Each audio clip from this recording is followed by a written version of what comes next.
Good morning, this is Richard back at you. Today we're working on a 400 3-speed in a turbocharged application, big turbo I believe.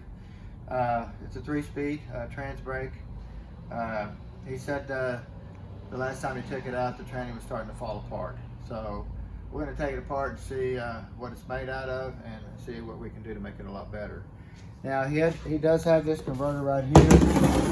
I'm not sure whose it is. It's not sure what size cubic inch motor neither, so I don't know about the converter. We'll check it out. Look at the hub. Hub looks really good, feels good. Got a little staining, but nothing really. I believe they run tractor oil in it, and that's why you don't see any red color in the oil. It's pretty much a clear color, I believe. I think that's what he said. We've never switched over to it. We haven't had an issue with overheating or anything like that, so some people use it. I think it works better. It does have a higher boiling point, though. I know that for sure. So. Now, this tranny does have an ultra bell on it. It's just got a 6-bolt bolts in it holding the bell housing on. We don't know if the pump just doesn't have the holes for the extra holes to bolt the bell housing on, or is there holes behind the pump to the case that has them. You can drill the pump out and run the bolts all the way through and add them to the case, but if they're not there, you can't do it. So let's get this thing apart. Get this thing apart. And I think it's got about a little over 100 passes on it, he was saying. Have it? Mm-hmm. Need to look at the yoke. Got a pretty good groove in there. Oh yeah, it sure does, doesn't it? Mm-hmm. See that groove all the way around. It's really scarred up. So.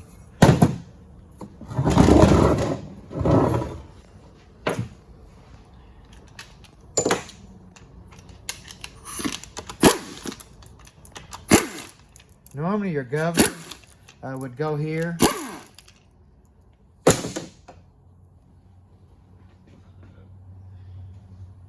But since this has a trans brake application,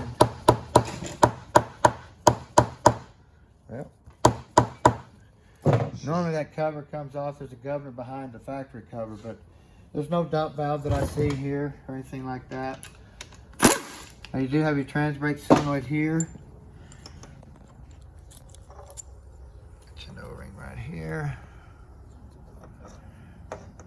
When you put the trans brake button, this solenoid right here pops in. When you let it go, it comes out. It actually pushes the modulator valve. This one here is probably a quick brake because it does have a spring behind the valve. If I can get it out.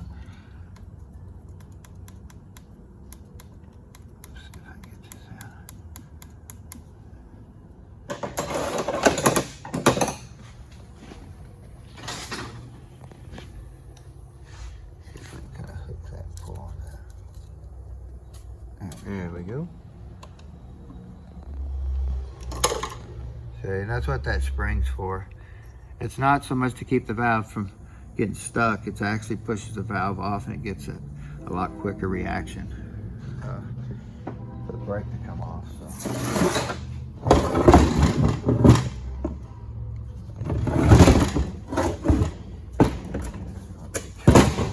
He does have a temperature sensor in the pan.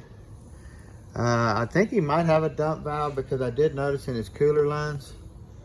What the heck did I do? I did somewhere. It has a fitting in it, and here he could be dumping back into the pan right here. So he does have a temperature sensor here. Looks like they had a leak on the tail housing or something. I was trying to stop it without pulling the tail housing off or something. I have to look through here and see if it's warped or got a hole. I got a little funny spot there. I'll look up here. I rolled them up somewhere. Did you? Yeah, I put them somewhere at the bottom.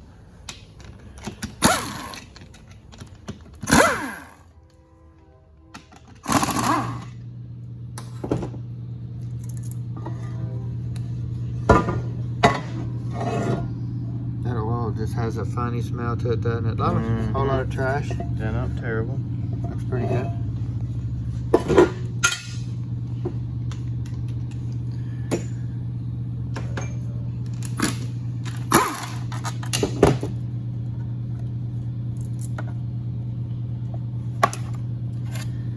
does have a screen filter, a high flow filter. It's kind of got a funny feeling to it, real slippery feeling, but it's got a lot of great material in there. Yeah, that's what I said. Those fins look like they had a lot of buildup in them. Anytime you put the oil pickup tube in, you always want to double O-ring this right here. It's usually just single. When you put it down in there, it seals really well. They do make a metal one of these too if you can find them. They're rare, but they do make them. I've never seen an aftermarket, but I've seen a factory. That's pretty. Now this is a pretty trans brake valve body.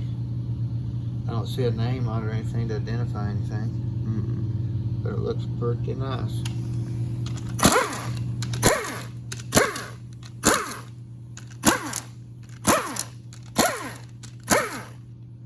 Amazing what a CNC machine can do. Yeah. We get to open a lot of boxes of pretty stuff too. We get a lot of customers ordering really nice stuff that we get to see, and it's kind of like Christmas every day. Even though it's not your stuff. Yeah, it's not my stuff, but we get to play with it before he does. Yeah. Before they do, we get to play with it. And we get to open most of the boxes. Yeah, even. it does make it fun. Yeah, so. Wow, got a lot of buildup. A lot of buildup.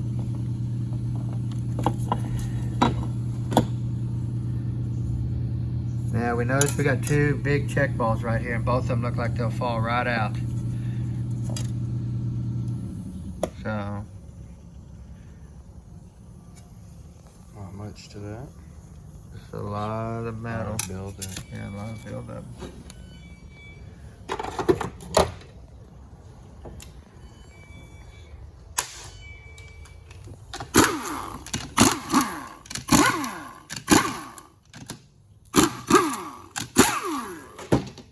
This is your reverse turbo piston cover. Anytime you get a trans brake application, you'll pretty much always leave these rings off. I've never seen them left on. Get this socket here. You got a 12.38 bolt that goes right in here. Really? Yeah, Got you too, didn't it? yeah, it got me too. Telling you, it's dangerous being a cameraman. Anytime you mess with this area right here, take this out and put it back in, you always want to take a flat file and file this off again, because you just messed up the edges right here. And these trans brake valve bodies and stuff do not have any gaskets. So you always want to take a flat file and file them down, make sure there's no bumps or nicks or anything like that. Especially after you just put it together.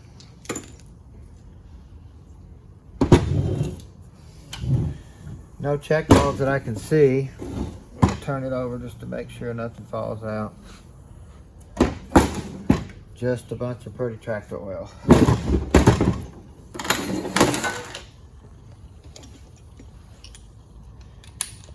Now you can see how these bolts are missing here. Now we're going to go in here and see if we can either have to change the case, or we can just drill holes in the pump, or what we got going on.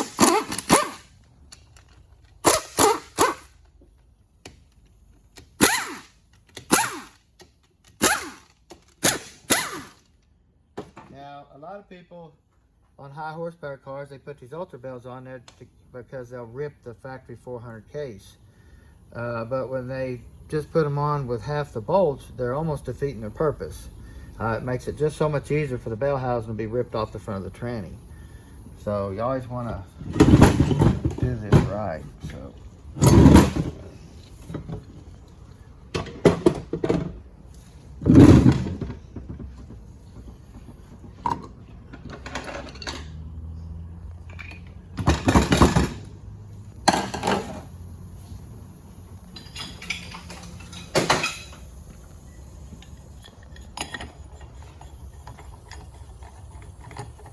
Nice tool you got there.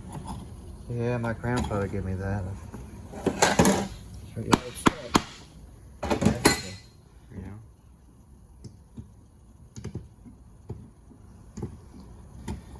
somebody didn't line the pump up real good. We have a band that goes around that lines them up really nice to center them. That way they just flop in and out. But you tell it's like could it's have been having just to a come. dry seal, but it felt like the metal to metal type sound.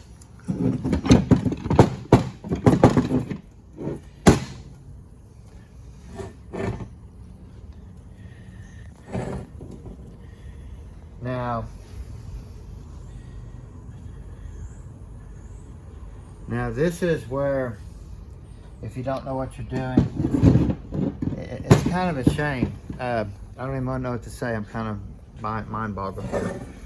If you notice, we have an 8-bolt case. We got every bolt that this bell housing fits. Yep. Every one of them are here. Yeah. Right here. Count them. 1, So we got 1, 2, 3, 4, 6, 7, 8. Yep. If you come over and look at the pump, you've only got 6 holes. But all you had to do is turn this thing over. It's already got the holes in the stator there and right there. All you had to drill was those 2 holes all the way through the pump. Put your extra bolts in. Now you got 8-bolt pump. Now, Twice. that's pretty obvious. Pretty simple to do, guys. Come on. Yeah. I mean, at least we don't have to sell the man a case. We can actually use his case. If the pump's still good, we'll look at it and see if the pump is good. See if we just put gears in it or something.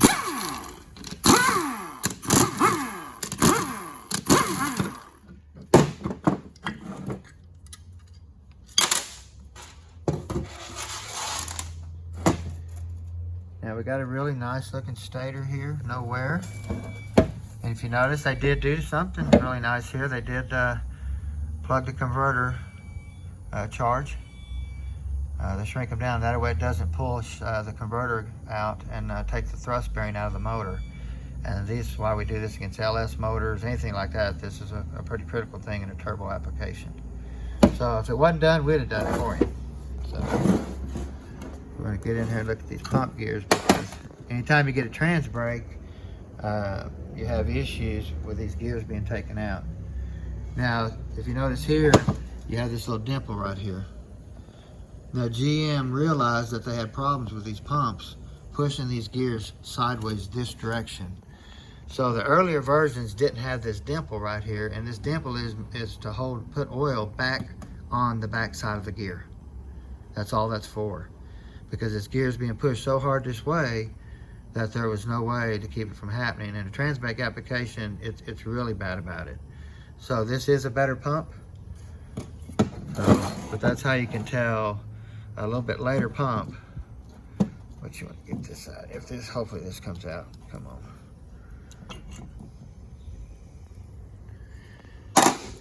Come on, be good. Feels really nice. Sweet. Now you can see it's a little darker shade over here where there hadn't been as much pressure. You get it over here, it's a little bit lightened, but it feels really good. We can just put a set of new gears in here and it'll be fine. It looks really nice. Awesome. Pump gears look good too there, but look here, make sure there's no wear where it locks in the converter. If you notice, the converter could have been spaced back into the tranny a little bit farther where it needed washers in between the converter and the flywheel. So this is the #1 reason these pumps fail, guys, if you don't get your converter shimmed right. And this thing could have had an 1/8 of an inch washer put behind it and got that mark up in here farther. So can you see that, Trent? Yeah. Yeah. See it's that way? Yeah. See, it goes this way. They should have spaced the converter back this direction. Into the training. Yes, that way it grabs this lug a lot farther. You can tell it only grabbed half It's the lug. barely grabbing it. And when these trans brakes are in there, these things are locked down 200 pounds, so it's really hard on that gear. So we got a nice case, thank God. Let me see here. It kind of scared me for a second because I didn't see anything. The input shaft is just a stock input shaft. I don't see anything great there.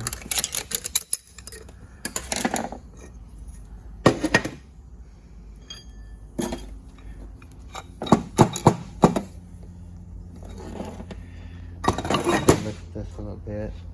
Now they did take the wave out. That's okay. When you have a real high stall converter, if you don't, if you put a low stall in there, when you put it in gear, it's going to be really harsh. So in a race car application, a high stall converter, you can leave it out.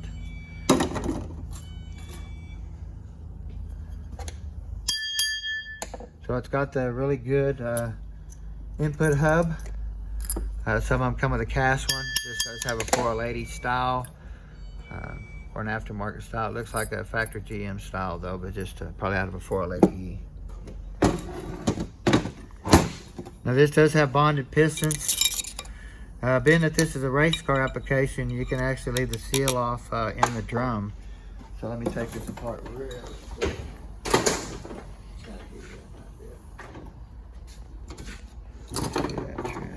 Yep. Oops.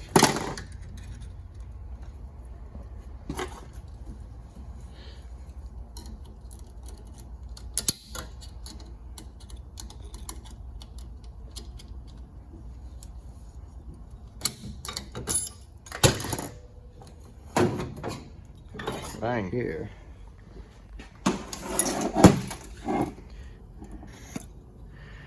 Now, if you look here, see they left the seal off here. That way, you get the full piston applying the clutch instead of just a quarter of the piston. So,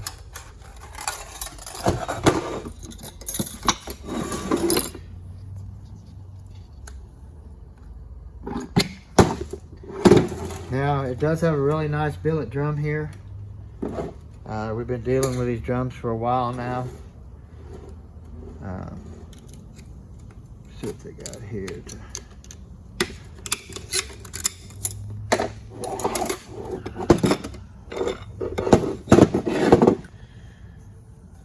Now it's just got a stock GM clutch. That's what that clutch looks like right there. Now what we're going to be putting in it is a totally different clutch. A lot of people don't even know these exist, but we've been doing these Allison's transmissions for so long that we had the city school bus account for so long, and we've done so many of these Allison's that this same clutch, I have an Allison 540, 545, will fit right in a 400. And let me tell you, let me hit this with a little bit of fluid. Start soaking Now in. look what that clutch looks like. That is one aggressive clutch. See the flake? I mean, you can just see the metal embedded in the clutch. This thing grips really good. It'll actually eat the steel up before you'll eat the clutch up. And that's what we put in all of our Transbrake 400s. Or David's, Mustang's got them in it. All my guys has got them. So.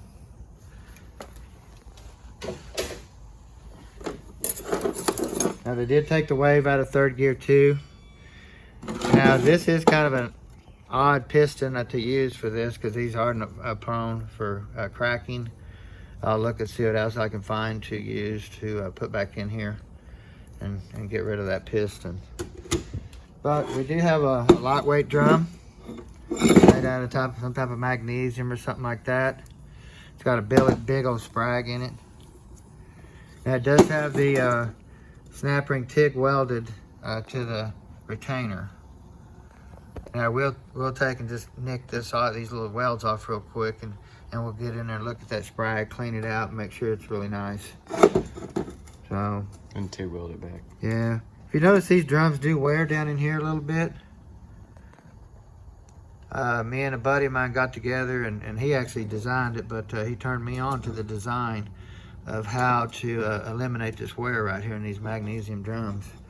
And it was a genius idea, so we started doing it. But that is a top secret, it'll be never told.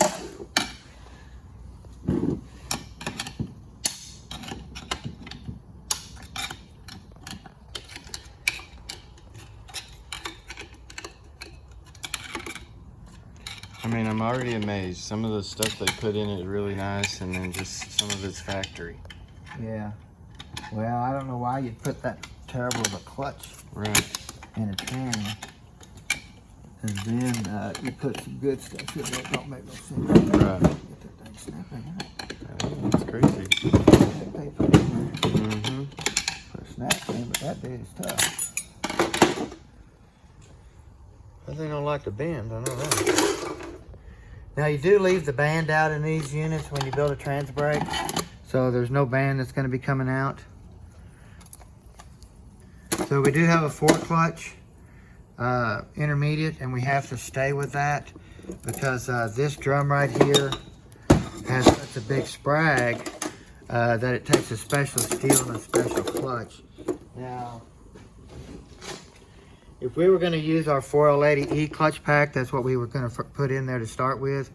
But since we come out and this drum's in here, we'll have to go with some new clutches and steels. But if you look here, this will not fit on there. The steel it won't even go over it. Now this is out of a 4L80E or a 400. But if you go to these magnesium drums, the steel is bigger in the center. The clutch is bigger here, different teeth to lock onto the sprag. To me, it's not so much a better idea. The sprag's better, but you get less friction on the steel because look at the size difference in the clutches. You know, so better go with a really good clutch. Yeah, to make sure you go with a good clutch, set your clinches up good and stuff like that. So. Yes, sir. Let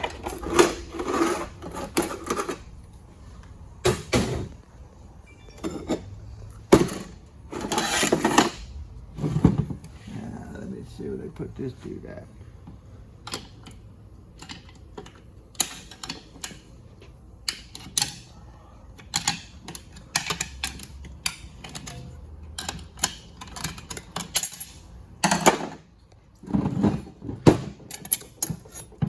This is that bevel snap ring again.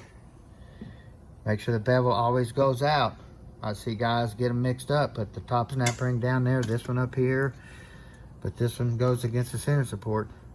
Flat in, bevel out. So that's definitely when they're right down. Yeah, that's when they're right down.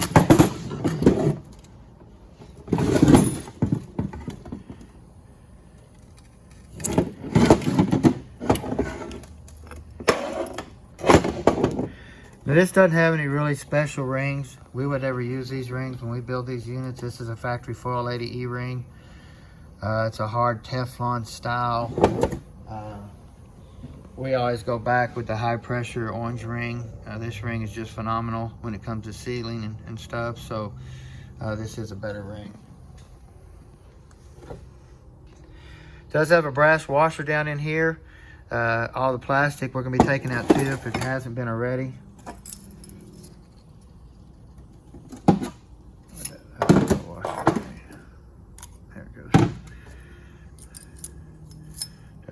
It kind of sets on her like that. I always try to grab my stuff, see if they didn't leave something out. That way we can kind of look at it. Coffee was good this morning. A little shakes going on. We go to IHOP probably like 2-3 times a week in the mornings. This just has a solid bushing. Make sure you don't put a grooved bushing in a 4L80E, so they make them. Just don't put them in there.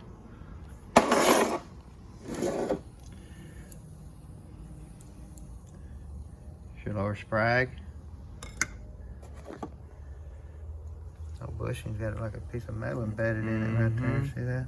That's crazy. Rutted it right in. Like it pushed it in there, yeah. It did. So, wow. Make sure your pins don't come out. We see that a lot of these pins coming out and getting this washer down in here. This washer sits on here like this, and when these pins come out, it just starts shaving it. Now, most of the time, these have a plastic washer in here. It has been upgraded to a brass washer. Make sure you look at your lower sun gear really good on both sides of the teeth. For any pitting or chipping or anything like that. It'll usually do it towards the edges, you can not see so much in the center. Yeah, you can see it's trying. Kind of hard to see, but I have to clean it up. I say it is easy to miss stuff tearing them down like this. So we have to really clean them up and look at them really good.